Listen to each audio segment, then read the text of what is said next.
ಸತೀಶ್ ಕರೆ ಮಾಡಿದ್ದಾರೆ ಮೈಸೂರಿಂದ. ಸತೀಶ್ ಹೇಳಿ. ಸರ್ ನಮಸ್ತೆ. ಹೇಳಿ ಸರ್, ಹೇಳಿ Satish. Hello sir. Hello hello ಹೇಳಿ ಸರ್. ಕೇಳ್ತಾ ಇದೆ ಹೇಳಿ ಸತೀಶ್. ಹೇಳಿ ಸರ್, ಕೇಳಿಸ್ಕೊತಿದ್ದಾರೆ. ನಂದೇನಿಲ್ಲ ಸರ್, ನಂದೇನು ಅಂತ ಅಂದ್ರೆ ಕರ್ನಾಟಕದ ಆಲ್ ಓವರ್ ಕರ್ನಾಟಕದ ಕೆರೆ ತುಂಬಿಸುವಂತ ಸಮಸ್ಯೆಗಳ ಬಗ್ಗೆ ಮಾತಾಡಕ್ಕೆ ಇಷ್ಟಪಡ್ತೀನಿ.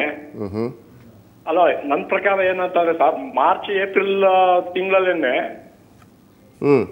ಕೆರೆ ತುಂಬಿಸುವಂತ ಮಾಮೂಲಿ ಇದಿರ್ತದಲ್ಲ ಸರ್, ಇವೆಲ್ಲ ಕ್ಲೀನ್ ಮಾಡಿಸ್ಕೊಂಡು ರೆಡಿ ಮಾಡಿ ಇಟ್ಕೊಂಡ್ರೆ, ಮಳೆ ಬರೋದಕ್ಕೆ ಮುಂಚೆನೆ ರೆಡಿ ಮಾಡಿ ಇಟ್ಕೊಂಡಿದ್ರೆ ಎಲ್ಲಾ ಕೆರೆ ಕಟ್ಟೆಗಳನ್ನ ಮಾಮೂಲಿ ನಾಲೆಗಳಿಗೆ ನೀರು ಬಿಡೋಕೆ ಮುಂಚೆ ಡ್ಯಾಮ್ಗಳಲ್ಲಿ ಒಂದು 100 ಅಡಿ ಮಾಮೂಲಿ ಆ ಮಟ್ಟಕ್ಕೆ ಒಂದ್ ಮಟ್ಟಕ್ಕೆ ಬಂದಾಗ್ಲೇನೆ ಎಲ್ಲಾ ಕೆರೆಗಳನ್ನ ತುಂಬಿಸ್ಬಿಟ್ರೆ ವಾಟರ್ ಲೆವೆಲ್ ಎಲ್ಲ ಜಾಸ್ತಿ ಆಗುತ್ತೆ, ಎಲ್ರಿಗೂ ಅನುಕೂಲ ಆಗುತ್ತೆ ಅನ್ನೋದು ನನ್ನ ಭಾವನೆ. ಪುಟ್ಟರಾಜಣ್ಣವ್ರ ಕೆಲಸದ ಬಗ್ಗೆ ಯಾರು ಏನು ಮಾತಾಡೋಗಿಲ್ಲ. ಅವರು ಇಡೀ ದಕ್ಷತೆಯಿಂದ ಮತ್ತೆ ಪ್ರಾಮಾಣಿಕವಾಗಿ ಕೆಲಸ ಮಾಡ್ತಾರೆ. ನಾನು ಪಡವರಳ್ಳಿ ಸತೀಶ್ ಅಣ್ಣ ಅಂದ್ಬಿಟ್ಟು ಅವ್ರಿಗೆ ಚಿರಪರಿಚಿತ. ಅದರಿಂದ ನನ್ನ ಪ್ರಕಾರ ಈ ತರ ಮಾಡಿದ್ರೆ ಬಾರಿ ಜನಗಳಿಗೆ, ಕರ್ನಾಟಕದ ಜನಗಳಿಗೆ ಎಲ್ರಿಗೂ ಅನುಕೂಲ ಆಗುತ್ತೆ ಅನ್ನೋದು ನನ್ನ ಭಾವನೆ. ಓಕೆ, ಕೆರೆ ಕಟ್ಟೆಗಳನ್ನ ತುಂಬಬೇಕು ಅಂತ ಸರ್. ಒಂದು ಮತ್ತೊಂದು ಓಕೆ, ಫೈನ್ ಸರ್. ಪರ್ಟಿಕ್ಯುಲರ್ ಇದ್ರೆ ಹೇಳಿ. ಮತ್ತೊಬ್ಬರು ಕರೆ ಮಾಡಿದ್ದಾರೆ, ಇಬ್ಬರಿಗೂ ಉತ್ತರ ಕೊಡಿಸ್ತೀನಿ ಸರ್. ತುಮಕೂರಿನಿಂದ ಷಡಕ್ಷರಿ ಅವರೇ ನೇರ ಸಂಪರ್ಕದಲ್ಲಿದ್ದಾರೆ. CS ಪುಟ್ಟರಾಜು ಅವರು ನೇರವಾಗಿ ಮಾತಾಡಿ. ಸಚಿವರು ನಮಸ್ಕಾರ. ನಮಸ್ಕಾರ ಹೇಳಿ ಸರ್. ನಮ್ದು ತುರುವೇಕೆರೆ ತಾಲೂಕು ಸಂಪಿಗೆ ಗ್ರಾಮ. ಸಂಪಿಗೆ ಕೆರೆ ತುಂಬಾ ಪುರಾತನವಾದ ಕೆರೆ ಸರ್. ಅದು ಆ ಕೆರೆ ತುಂಬಾ ಒತ್ತುವರಿ ಆಗಿದೆ.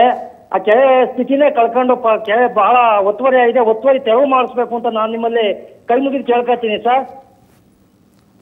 ಷಡಕ್ಷರಿ ಅವರೇ ಹೇಳಿ ಸರ್. ಈಗ ಹೊಸದಾಗಿ ನಮ್ಮ ಕೆರೆ ಅಭಿವೃದ್ಧಿ ಪ್ರಾಧಿಕಾರ ಸಂರಕ್ಷಣೆ ಮಾಡ್ತಕ್ಕಂಥ ಜವಾಬ್ದಾರಿಯನ್ನ ನಮ್ಮ ಇಲಾಖೆನೇ ಒತ್ಕೊಂಡಿದೆ.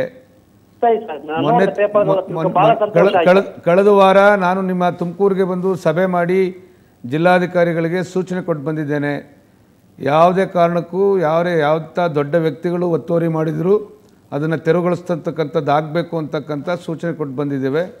ಮುಂದಿನ ದಿನಗಳಲ್ಲಿ ನೀವು ಹೇಳದಂಥ ಈ ವಿಚಾರವನ್ನು ಭಾಳ ಗಂಭೀರವಾಗಿ ಪರಿಗಣಿಸಿ ಆ ಕೆರೆ ಒತ್ತುವರಿಯನ್ನು ತೆರವುಗೊಳಿಸ್ತಕ್ಕಂಥ ಕೆಲಸವನ್ನು ನಾವು ಮಾಡ್ತೇವೆ.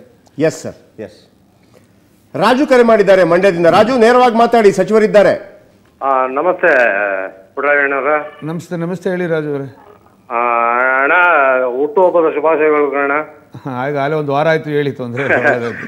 ಇದು ಅಣ್ಣ, ಕೆಲವು ಕೆರೆಗಳು ನಮ್ಮ ಭಾಗಗಳಲ್ಲಿ ಒತ್ತುವರಿಯಾಗಿ ಒತ್ತುವರಿ ತೆರವು ಮಾಡಿಸಿ ಏರಿಗಳನ್ನ ಒಂದ್ ಸ್ವಲ್ಪ ಮೇಲ್ದರ್ಜೆಗೆ ಏರ್ಸಿದ್ರೆ ಇನ್ನೂ ಹೆಚ್ಚಿನ ನೀರನ್ನು ಸಂಗ್ರಹಣೆ ಮಾಡ್ಬೋದು ಅಂತ ನನ್ನ ಅಭಿಪ್ರಾಯ ಅಣ್ಣ.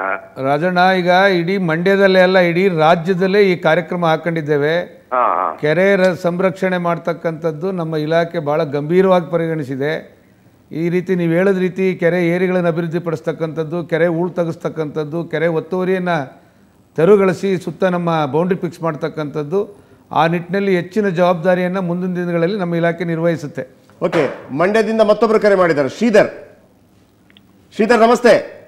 Hello sir. ಹೇಳಿ, ಸಚಿವರಿದ್ದಾರೆ ಸರ್. ನಾವು ಮಂಡ್ಯದಿಂದ ತೂಬಿನಕೆರೆ ಗ್ರಾಮದವರು. ಹೇಳಿ ಶ್ರೀಧರಣ್ಣ. ಅಣ್ಣ, ಏನಿಲ್ಲ ಅಣ್ಣ, ನಮ್ದು ಲಿಫ್ಟ್ ಇರಿಗೇಷನ್ ಆಗಿತ್ತಲ್ಲ ಅಣ್ಣ, ಎಲೆಚಕ್ನಹಳ್ಳಿ ಕೆರೆ ಮತ್ತೆ ರಾಗಿ ಮುದ್ನಹಳ್ಳಿ ಕೆರೆಗೆ. ಹೌದು. ಅದೊಂದ್ ಸ್ವಲ್ಪ ಬೇಗ ನೀರು ತುಂಬಿಸೋ ಯೋಚನೆ ಮಾಡ್ಕೊಡ್ಬೇಕು. ಮೇಜರ್ ಇರಿಗೇಷನ್ ಇಲಾಖೆ ಮುಖಾಂತರ ನಡೀತಾ ಇದೆ ಶ್ರೀಧರಣ್ಣ. ನಾನೀಗ ಅಲ್ಲಿ 2 ಮೀಟಿಂಗ್ ಮಾಡಿದ್ದೇನೆ. ಅಲ್ಲಿ ಸ್ವಲ್ಪ ಸ್ಥಳೀಯವಾಗಿ ರೈತರ ಜಮೀನು ಬಿಟ್ಕೊಳ್ಳಿಕ್ಕೆ ತೊಂದರೆ ಇತ್ತು. ಹೌದಣ್ಣ. ಅದೆಲ್ಲವನ್ನ ಈಗ ಬಗೆಹರಿಸಿ ಆದಷ್ಟು ಬೇಗ ನೀರೆತ್ತುವಂತ ಕೆಲಸ ಮಾಡ್ತಾ ಇದ್ದೇವೆ.